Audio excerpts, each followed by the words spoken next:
Hello friends, कसे आहात तुम्ही? आपण आपल्या आयुष्यात काही अशा गोष्टी ऐकायला भेटतात ज्या आपल्याबरोबर पहिल्यांदा होऊन गेलेल्या आहेत. ते ऐकल्यावर आयुष्य रिपीट मारतं का, म्हणजे रिपीट करतं का त्याच गोष्टी? कधी कधी वाटतं. म्हणजे मी ऐकलं होतं की 9 वर्षांनी आपल्या आयुष्यात त्याच गोष्टी घडतात ज्या 9 वर्षापूर्वी झालेल्या असतात. माझ्या आयुष्यात तर घडले, मला तुमचं माहीत नाही. बट त्याच्यात काय होतं, म्हणजे काही लोक आपल्याला सांगतात की म्हणजे भविष्य जे मानतात, आयुष्याला जे मानतात त्या लोकांच्या गोष्टी करते. मी मानते प्रत्येकाचं आयुष्य वेगळं असतं, पण मी का मानते, पहिल्यापासूनच आपण जिथून आपण आलेलो आहे, काही गोष्टी आपल्यावर प्रभाव असतो, आपण त्या हिशोबाने चालतो. एक काळ येतो, 7-8 वर्षापूर्वी असं झालं की त्यावेळेस मी कर्मावर वगैरे विश्वास करते. म्हणजे कर्म म्हणजे कसं, आपण जे करतो ते चांगलं किंवा वाईट हे दोनच असू शकतं, आणि आपल्याबरोबर जे घडतं आहे चांगलं किंवा वाईट हे दोनच असू शकतं. बरं ठीक आहे, असं काही नसतं. तसा विश्वास. काल मी एक मूव्ही बघितला, कास्ट अवे, इंग्लिश मूव्ही आहे. बघून मी एवढं हे झालं. तो एका समुद्रावर अडकतो, फ्लाईट क्रॅश होते, तो पडतो पाण्यात, जगतो. 5 ते 6 वर्ष तो एका टापूवर अडकतो, कोणीच नसतं आजूबाजूला. त्याला काहीतरी भेटतं, एक बॉल भेटतो त्याला, तो हाताच्या पंजाला रक्त असतं ते लावतो, हाताला रक्त येतं काय लागल्यामुळं, त्याला डोळे तोंड काढतो, तो त्याला देव समजतो, त्याच्याशी कम्युनिकेट करत असतो. तो जगतो कशासाठी की एवढ्या बेकार कंडिशनमध्ये तो जगतो, जे काय खाऊन जगतो, कच्चे मच्छी वगैरे, त्याच्यानंतर पाण्याचा बंदोबस्त करतो, भरपूर गोष्टी. म्हणजे जेवणसारखं काहीच नाही, पण त्याच्यावर तो 5 ते 6 वर्ष काढतो, जिच्यासाठी जगतो. म्हणजे आणि शेवटला तो प्रयत्न करून लाकडाची नाव बनवतो आणि बाहेर पडतो. म्हणजे त्याचं जिच्यावर प्रेम असतं तिच्यासाठी पोचतो. तेव्हा त्याला कळतं, म्हणजे जिच्यासाठी एवढं झडपड करत होतो, जिच्यासाठी जगायचा प्रयत्न करत होतो, ती दुसऱ्याशी लग्न करून मोकळी झाली. मला ह्यात हे बघा, मी असं नाही बोलत देवावर विश्वास नाही असं नाही, माझा 100% स्वामींवर विश्वास. पण ज्या वेळेस तो लढत होता, झगडत होता, तो जगला, बेकार कंडिशनमध्ये जगला. मग आपण बोलतो ना, कधी कधी आपल्यावर ती वेळ येते की अशा कंडिशनमध्ये आपण जगतो की त्यावेळेस आपल्याला कधी कधी विचार पडतो कुठे गेला तो. बट त्या कंडिशनला जगवणारा पण तोच आहे. परत एवढं होऊन सुद्धा जिच्यावर प्रेम आहे ती दुसऱ्याशी लग्न करते, काय राहिलं? हे आयुष्य. सगळ्याच गोष्टी मिळतात, पाहिजे असलेल्या गोष्टी मिळतात, असं होऊ शकत नाही. हे आयुष्य आपल्याला कळत जातं हळूहळू. मी तो व्हिडिओ टाकेल जे मी बोलले ना, मेडिटेशन वगैरे, हेच गोष्टी की आपण ज्या गोष्टीच्या मागं पळतोय, ज्याच्यासाठी आपण झगडतोय, जे लढतोय, ती गोष्टीचं काय आहे, ती का करतो आपण, हेच मला काय म्हणायचं. जगायला बघा, आयुष्य विदाऊट, जसं आता समजा एखाद्याचं लग्न झालेलं नसतं तरी तो आपलं चाललं. ज्याचं लग्न झालं तो फॅमिलीसाठी जगतो, ज्याचं नाही झालं तो आपला जगत राहतो. आणि जो संन्यासी आहे किंवा ज्यांनी देवाच्या मार्गाला लागला आहे, तो पण आपण देवाला प्राप्त करण्यासाठी कोण ना कोण, प्रत्येकजण काही ना काही मिळवण्याच्या प्रयत्नात चालू आहे. कुठलीही गोष्ट सोपी सहजासहजी मिळू शकत नाही, मिळूच शकत नाही. आजचा असा दिवस आहे ना, जो पण काही डे आहे आजचा, त्याच्यात माझ्यावर समोर असा प्रॉब्लेम आहे, जेवणाचा नाही, उद्या काय होणार आहे त्याचा पण नाही. मी जे बिझनेस आहे त्याच्यात मी एका मोठ्या प्रॉब्लेममध्ये आहे, मोठ्या. आता ह्याच्यात मार्ग मला निघणार कसा? मार्ग काढायला माझ्या हातात काहीच नाही. मी पूर्णपणे बोलतो ना आपण, आता ह्याच्यातून मार्ग निघणार का, उद्या काय होणार आहे, त्याच्यानंतर हे का घडतं आहे, कशामुळं घडतं आहे, हा प्रयत्न समजण्याचा प्रयत्न मी करते.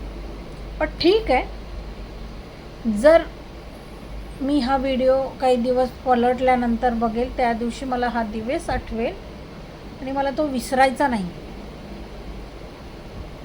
मी कधी पण आयुष्यात एक गोष्ट करते, या 42 वर्षात जी गोष्ट मला शिकायला मिळेल ती मी शिकते. आणि जर माझ्याकडून पहिल्यांदा ह्या चुकीमुळं कुठल्या तरी झाली आहे तर मी रिपीट नाही करायचा प्रयत्न करते. तर जे काय झालं मला नाही माहिती, मी काही देव नाही आहे, मी एक सामान्य घरातली सामान्य मनुष्य आहे. मला स्वतःला फार एक घाणेरडी सवय की परफेक्ट पाहिजे. ठीक आहे, मी परफेक्ट नाही आहे, बट तरी पण मी प्रयत्न करते की मी परफेक्ट हो. मला कामं पण परफेक्ट पाहिजे, ती गोष्ट परफेक्ट पाहिजे. नाही होऊ शकत, कारण ज्या गोष्टीच्या मागं मी पळते ती गोष्ट माझ्या पुढं निघून जाते. मला जगाचं माहीत नाही, माझी तर कंडिशन हीच आहे बाबा. मला जे पाहिजे मिळणार, पण ते ना त्यातून रस निघून गेला की मग ते मिळणार, मग त्याचा काय उपयोग आहे, तो मनातला राहतच नाही. अरे यार काय आहे, कशासाठी पाहिजे, हे कशासाठी पाहिजे होतं मला, कधी कधी असा प्रश्न पडतो. मला कधी कधी असं समजत नाही की मी हे जे करते, पहिली गोष्ट मला समजतच नाही मी जगते का, माझे उद्देश काय आहे. मी लग्न केलं आहे, माझ्या मुलीला लहानाचं मोठं करायचं, तिला मार्गाला लावायचं, लग्न केलं, सगळं मान्य आहे मला. मला कधी कधी प्रश्न विचित्र पडतात, तुम्हाला पडतात की नाही मला नाही माहीत, पण मला पडतात. अरे काय का करते मी, का जगते मी, का लढते मी, का झगडते मी, का पळते मी सगळ्या गोष्टीच्या मागे, मला कळत नाही. आपण एखादी गोष्ट बोलतो शेअर, लोक नाही बोलू शकत, कोणाशी बोलणार, आपला कोणाशी संबंधच नाही, तुमचा आणि माझा. तुम्ही काय असं काय बघायला गेलं तर संबंधच नाही आहे, पण मी तो बनवायचा प्रयत्न करते. कारण माणूस जेव्हा एकटा असतो ना, हे बघा आयुष्यात तुमच्याबरोबर तुमची फॅमिली अमका तमका सगळे असतात बरोबर, मान्य आहे, पण काही गोष्टीत तर आपण एकटंच असतो. आज मी माझ्या आईला फोन केला, काय प्रॉब्लेम झाले घरात, तर मला ना म्हणून मी पहिला शब्द बोलली ना की आपण त्याच गोष्टी परत बघतो ज्या आपण बघितल्या. आयुष्याच्या काही इतक्या बेकार दिवस बघितले सुरुवातीचे की आता ते परत एक त्यातली गोष्ट घडली जी नाही घडायला पाहिजे होती. का घडतं हे का होतं आहे, मला मोठा प्रश्न आहे. आणि माणसाच्या आयुष्यात हे सगळं का घडतं, म्हणजे आपण चाललेलो असतो चांगलं व्यवस्थित चाललंय, इतके विचित्र प्रॉब्लेम्स की तुम्ही विचारच नाही करू शकत. मेंटली पूर्ण हलून जातं लोक, हे असं का घडतं आहे, हे तसं का घडतं आहे. आज मी जेव्हा त्या प्रोग्रामला गेले साधना ॲपच्या, तिथे बघितली भरपूर लोक होती, म्हातारी कोतारी नव्हते. परत सांगते, कारण आता ना पहिल्यासारखे जनरेशन नाही आहे. माझी जनरेशनच्या आधीची जनरेशन सोडून द्या, नंतरची जनरेशन खूप त्यांना काहीतरी मिळवण्याच्यासाठी ते पुढे निघत आहे, मार्गाला लागत आहे. काय होतं, आपण सगळं मिळालं ना तरी सॅटिस्फॅक्शन, एक मेंटली पीस हा आपल्याला कुठल्याही गोष्टीतून परमनंट नाही आहे. तो मिळाला विषय खतम. माझी इच्छा आहे मला 90% पडावे, एक एक्झाम्पल सांगते, ते पडले, त्याच्यानंतर काय, त्याच्यानंतर माझी नवीन इच्छा. ज्यावेळेस मी शाळेत शिकत होते माझी इच्छा होती की मी डॉक्टर व्हावं, परिस्थितीने नाही होऊ शकले. मग माझ्या वडिलांनी परिस्थितीच्या मानाने मी जे पॅथॉलॉजिस्ट असतात ते झाले, माझं BSc मी DMLT आहे. नाही होऊ शकले. मग मी मुंबईत आले, माझ्या मावशीकडे राहिले. त्याच्यात मला बँकेत नोकरी लागली, माझ्या मावशीच्या मुलीने लावली. त्याच्यानंतर मी 5 वर्ष माझ्या मावशीकडे राहिले. ती तर सिच्युएशन मी बोलूच शकत नाही. त्याच्यानंतर लग्न झालं. लग्न करायचं, नंतर पोरं बाळ झाली. म्हणजे लढवून संपतच नाही. दिवस असे येतात की यार मागच्या दिवसापेक्षा हे दिवस हे तर त्याच्यापेक्षा वर्स्ट आहे असं वाटतं कधी कधी. काय आहे हे? म्हणजे आयुष्य मला एज्युकेशन करायचं, माझं एज्युकेशन झालं, मग मला लग्न करायचं, लग्न झालं, आईवडिलांची पोरं बाळं झाली, पुढं जावं. आता करायचं आहे काय? आता पुढे करायचं आहे काय? घर दार गाडी बंगला सगळं झाल्यानंतर पुढे करायचं काय, हा प्रश्न माझ्या पुढे नेहमी उभा राहतो. मुलगी मला एकच आहे. मी ज्या गोष्टीसाठी झगडते, लढते, प्रयत्न करते, समजा मी सगळं करून ठेवलं, पण त्याच्यानंतर नेक्स्ट काय, हा माझा खूप मोठा प्रश्न आहे. तो प्रत्येकाला पडलेला असतो, पण कोण बोलतं कोण बोलत नाही. लक्षात ठेवा, प्रत्येक गोष्टीला एक लिमिटेशन असतं. कोणाला कमी मिळतं, कोणाला जास्त मिळतं, कोणाला खूप जास्त मिळतं. आपल्याला काय आहे, कशात सॅटिस्फाईड, कशात चांगलं ठेवायचं, कशात व्यवस्थित राहायचं, हे आपल्यावर आहे. प्रश्न येत राहणार, आयुष्यात प्रॉब्लेम येत राहणार.